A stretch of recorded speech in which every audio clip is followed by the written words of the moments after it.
Welcome. Welcome to Broadmoor Community Church, a church that believes so strongly, no matter who you are, no matter where you might have been or where you might be, you are welcome here. I hope that if you're ever in town, you will come to be with us. Let us welcome you. Let us love on you. I'm Reverend Ann Cubbage, and it is my privilege to be the lead pastor of this amazing church.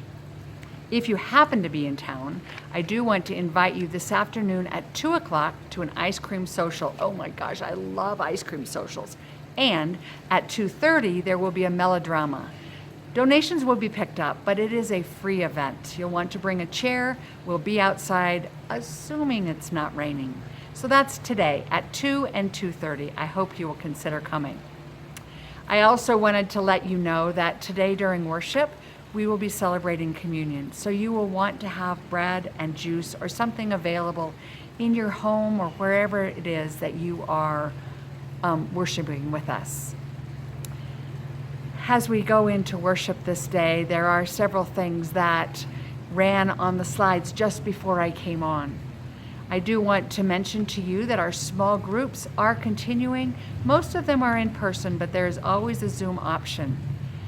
And our small group on Wednesday at noon at 5:30 and on Monday at noon will be starting back up this next week. I hope that you will consider joining us. If you would like to on Zoom, please call the church number 719-473-1807 so that you can get the code. There are other things that are happening. Our children and youth continue. Today is a family Sunday, so we will have a playground outside where we are worshiping, but they will be outside with their parents and participating in worship. I also recognize that we have youth. We have an amazing youth group. They meet every Sunday evening at 6 p.m., and your youth are invited. If you want more information, please contact that same number that I gave to you just a little bit earlier.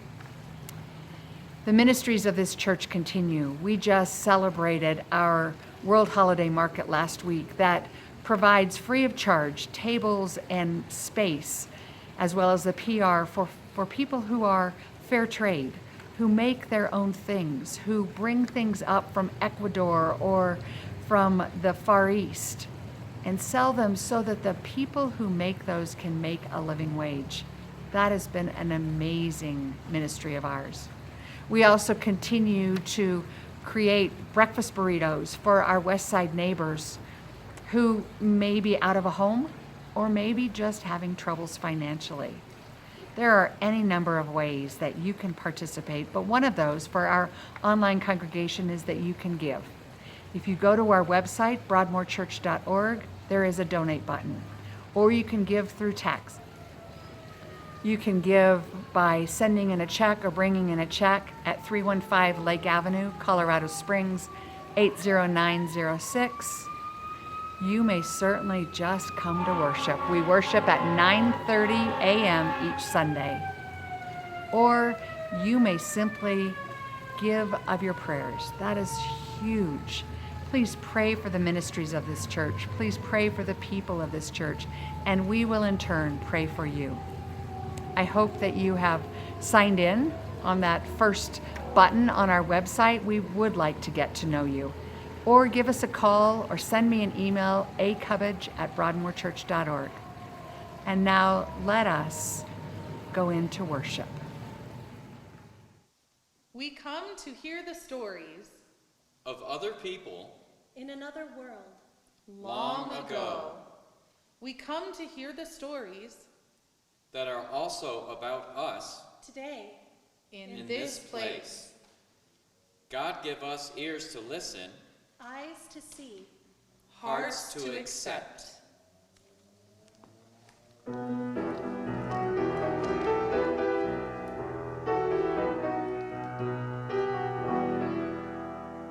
We are one in Christ Jesus, all one body, all one spirit, all together. We are one in Christ Jesus, all one body, all one spirit, all together. We share one God.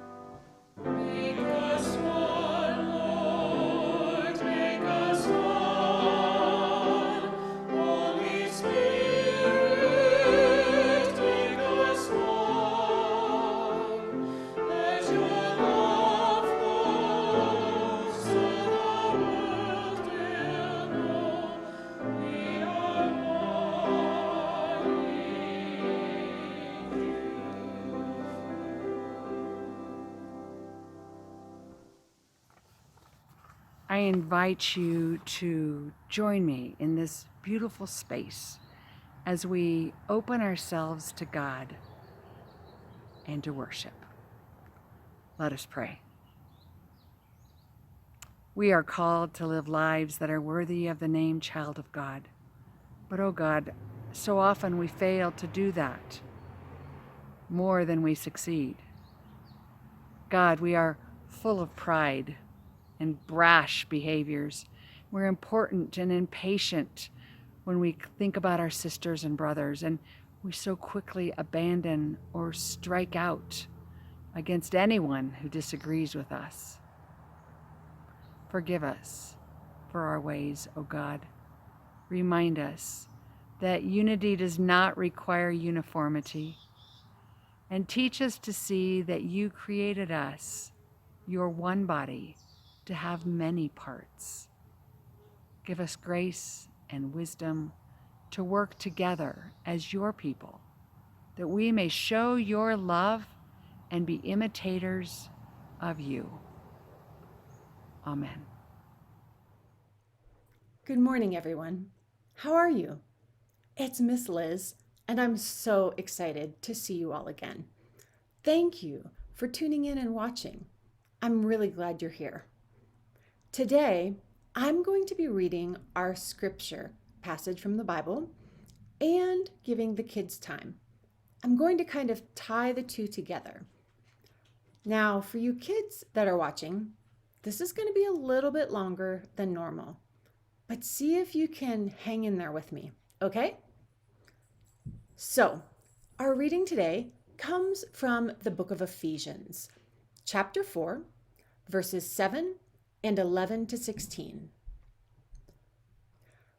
But each of us was given grace according to the measure of Christ's gift.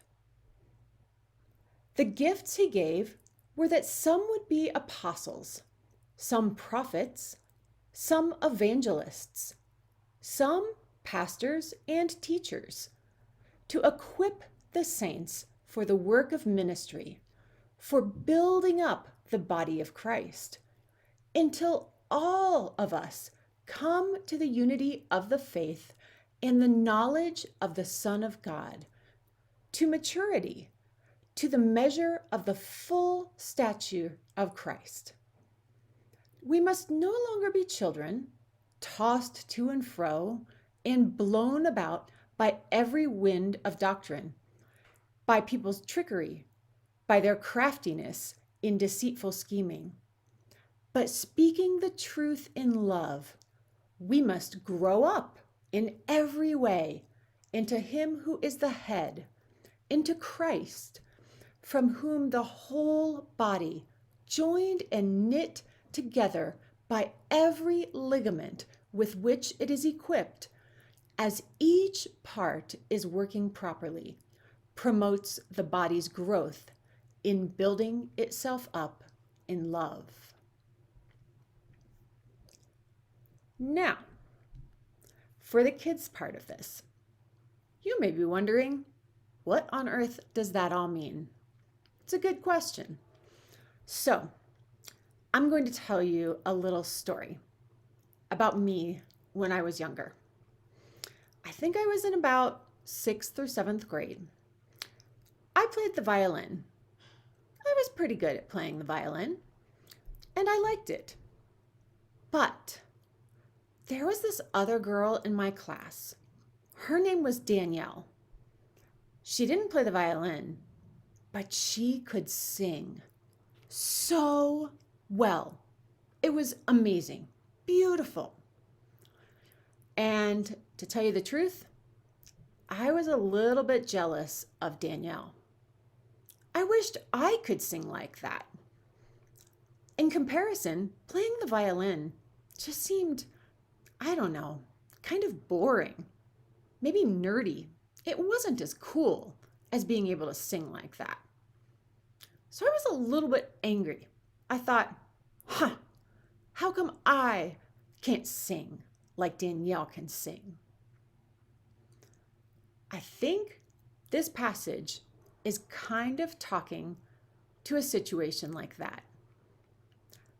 The writer of Ephesians is telling the church in Ephesus that God gave everybody different gifts.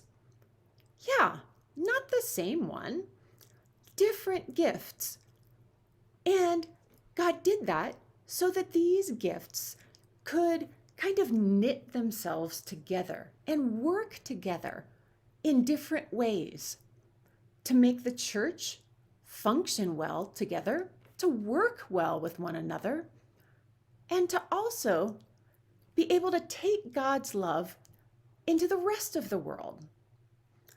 If all of us could only do one thing, like pretend all of us could only preach like Pastor Ann, that's all we could do, I don't think the church would work very well. Do you? Or to put it another way, imagine your body, your amazing body. Instead of being all the different parts that do all the different things, what if your whole body was just a collection of hands? That was it, hands. How would you walk anywhere? How could your body digest food? Or how could you think? Yeah, it really wouldn't work very well, would it? So, when I think back to how I felt jealous of Danielle and how she could sing very well, I realize now that it was a little silly of me to be jealous.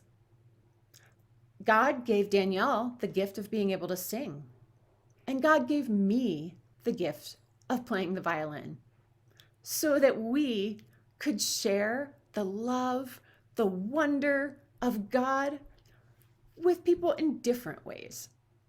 And I think it was a pretty good thing, don't you? Will you say a prayer with me? You can repeat after me, okay? Dear God, thank you for giving us gifts. Thank you that they're all different, but they work together really well. Help us to be thankful for the gifts you gave each one of us, and help us share your love with the world. In your name, amen. Bye, friends. I'll see you all again soon. When I was a little girl, I would walk into my dad's garage and I'd find his tool chest. I was enamored of it. He had tools in there that were so cool. One of my favorites was the level. I liked to see how the bubbles would line up if I could get it straight. But you know, a second favorite of mine was his planer. Oh my gosh, I thought that was the coolest thing. I thought that the things like screwdrivers and hammers and, well, pliers, those things were kind of ho-hum until I got on my own. When I got on my own, I made a kitchen drawer just like my mother had had. And in it, I put my hammers and I put my screwdrivers and I put my pliers and my tape. And, you know, you probably have a drawer just like that. And I realized that although I had thought these things were pretty ho-hum, they came in handy doing things that they were never created to do. For example, when I couldn't find my hammer, well, this worked just almost as well. You know what I'm saying. What became obvious, however, is the truth in Abraham Maslow's quote, "If the only tool you have is a hammer, you tend to see every problem as a nail." There were times, many times, when a hammer just wasn't the correct tool, couldn't be adapted to be the correct tool, because every problem is not a nail. What tools are in your toolbox? What tools are in our toolbox? That's the topic of this letter to the people of Ephesus. The writer, probably not Paul, but definitely someone who admired and tutored under Paul, reminds this faith community of their common goal. He reminds them that they are called to travel, even to run the road God has placed before them, in order to build up the body of Christ.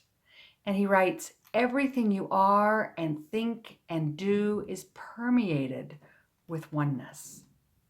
He then reminds them that this oneness, this unity, does not mean they should all look and speak and act exactly the same. Mother Teresa once said, I can do things you cannot. You can do things I cannot. Together, we can do great things. Each one had been given his and her own unique set of tools, tools that would and could be shared to work within Christ's body, the church, until all were moving rhythmically and easily with each other, a well-oiled machine, a team, efficiently and gracefully at work in God's kingdom. As urban legends go, several years ago, 2 students graduated from the Chicago-Kent College of Law. The highest-ranking student in the class was a blind man named Overton, and when he received his honor, he insisted that half the credit should go to his friend Kasperzak. They had met one another in school when the armless Mr. Kasperzak had guided the blind Mr. Overton down a flight of stairs. This acquaintance ripened into a friendship and a beautiful example of interdependence. The blind man carried the books, which the armless man read aloud in their common study, and thus the individual deficiency of each was compensated for by the other. After their graduation, they planned to practice law together. These 2 young men knew which tools were in their toolboxes and worked rhythmically and easily with each other. What's in our toolbox, and how is it being used? Are the tools in our toolbox being used to move our church forward within God's kingdom? Do we work rhythmically and easily with each other, bound together with a bond of peace, a bond that guarantees the unity of God's Spirit? The Ephesians understood the saying, all for one and one for all, and they lived it out, with God being the one. They understood that they had been called out of the world to live a life wholly and completely committed to the furtherance of God's kingdom as exemplified by Jesus. It's easy to see bonds as negative, as chains of slavery, something that holds us as individuals back. We live in a society in which commitment may just as well be a 4-letter word. And any kind of permanent tie to others is treated as, well, optional. For example, when a couple gets married, there are often prenups in the event of a divorce. People think nothing of ditching a meeting if something they would rather do comes along. And yet, a baseball team is not comprised of only a pitcher and a catcher. A basketball team cannot play with only 2 players. A handball choir is not a choir with only 1 ringer. And Jesus did not work with only 1 disciple. What people see from and in us, the church, the body of Christ, determines how they view God. This letter to the Ephesians picks up Paul's image of the church as a single body with 1 spirit and adds a string of 1 clauses, concluding with the most important, unity of all, that of love, operating through all things. Our bond of unity within the church community and its presence to the larger community should be more important than any of the alternatives that drag us away. When part of our body is missing, the rest of the body is bereft, like an amputee with phantom pains. We must remember the sayings, united we stand, divided we fall. And another, no one wins unless we all do. And the one I've said already, one for all and all for one. When one of us is missing, things seem to run less smoothly. People with certain tools are suddenly expected to do something they were not truly created to do. Remember the screwdriver used as a hammer? In another life, I accompanied a group of 7th graders on a field trip. The kids were led through a series of games designed to promote unity and a feeling of community. Now, these kids were the cream of the crop. They had been raised and well understood the words competition and winner. These kids were already competing for positions on teams, in ensembles, for prestigious internships, and for a limited number of college scholarships. What they did not understand, in fact, almost could not comprehend, was the concept that there are times and places and jobs in which it is true that no one wins unless we all do. These kids had a difficult time moving through the activities in which there was no winner except the group's success. They bickered and moaned their way through the spider web, individually making their way through the lowest and largest spaces and leaving behind half the group with only the highest and smallest spaces. They had to start the entire process again. They shouted their frustration, or they separated themselves from the group, complaining that they could make it across the chocolate river just fine if they could do it on their own terms. And when even that didn't work, the blame was always someone else's. By the end of the day, after many temper tantrums and buckets of tears, the group had successfully navigated the course. Negative and sarcastic comments seemed to have disappeared. Tired smiles were seen on every face, and new bonds had been forged, at least for that day and a few days to follow. These kids had moved from a me mentality to a we state of mind. Can we allow God's Spirit to knit us together, to forge new bonds as the body of Christ?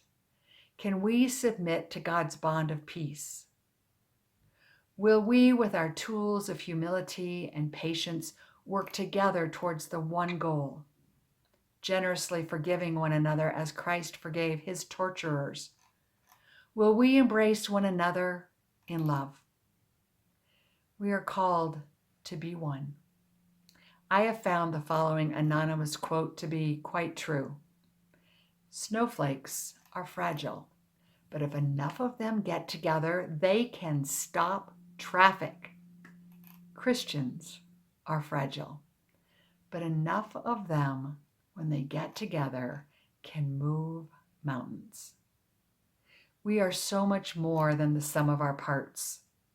With my toolbox and your toolboxes, together we can build a house, a church, God's kingdom. Your monthly donation may be generous, but it won't go far. However, with all of our contributions added to your amount, we can and do support outreach efforts through summer camps, as well as Westside Cares, Mesa House, our church's wider mission, Habitat for Humanity, the B Street Pantry, and so many others. As a child, I learned the song, I am the church, you are the church, we are the church together. We are equipped, each individually and all together, for the work of ministry. So what's in your toolbox? And what's in our toolbox? And how will we together further God's kingdom in our community and in our world? Amen. On the night in which Jesus was betrayed, he gathered around the table with his friends. And after taking the bread, he blessed it and he broke it and he gave it to his disciples, saying, Take, eat. This is my body, broken for you." And after the supper, he took the cup that was awaiting Elijah's return. And after blessing it, he gave it to them, saying, "Drink of it, all of you. This is the cup of the new covenant in my love, poured out for you and for many, for the forgiveness of sins. As often as you drink it, remember me." And so we come to this table not because we must, but because we may, because we expect and hope to meet Jesus, the beacon and the light of the world. I invite you now to take the bread and to share it with one another by tearing off a piece and giving it to one another there in your home or wherever you are. And then take the cup and dip your bread into the cup, remembering the love that God has for each and every one of us through Jesus, his Son.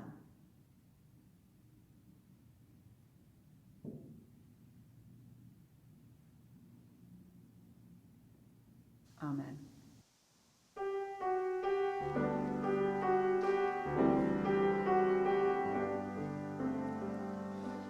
We gather here in Jesus' name. His love is burning in our hearts like living flame. For through the loving Son, the Father makes us one. Come take the bread, come drink the wine, come share the Lord. No one is a stranger here. Everyone belongs. Finding our forgiveness here, we in turn forgive all wrongs.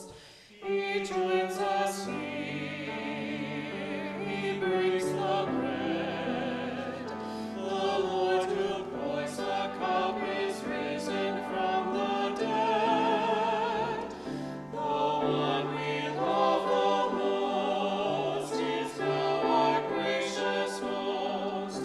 Come take the bread, come drink the wine, come share the Lord.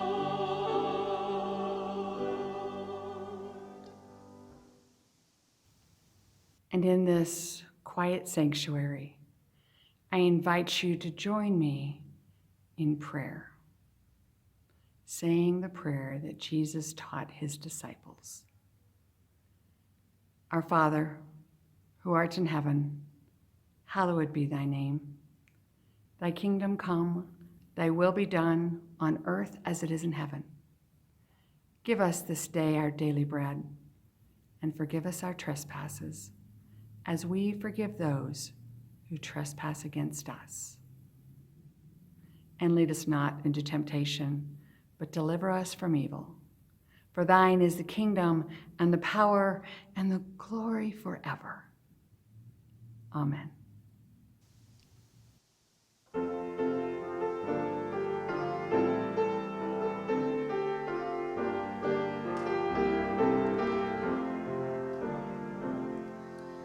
Bind us together, Lord, bind us together with cords that cannot be broken.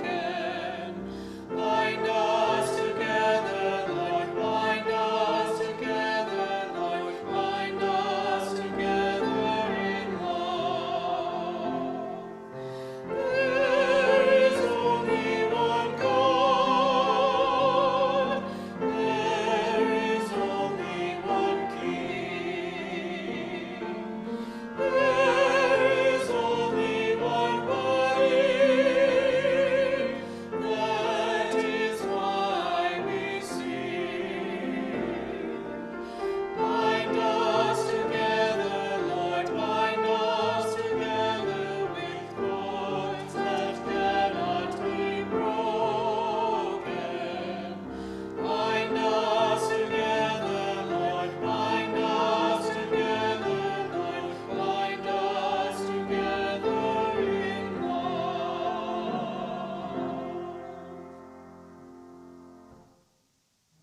And now, as we go from this place, recognize that there is one God, there is one body of Christ, and we are that. And so we sing once again, bind us together, God, bind us together with cords that cannot be broken. Bind us together, God. Bind us together in love. Let us go in peace, bound together. Amen.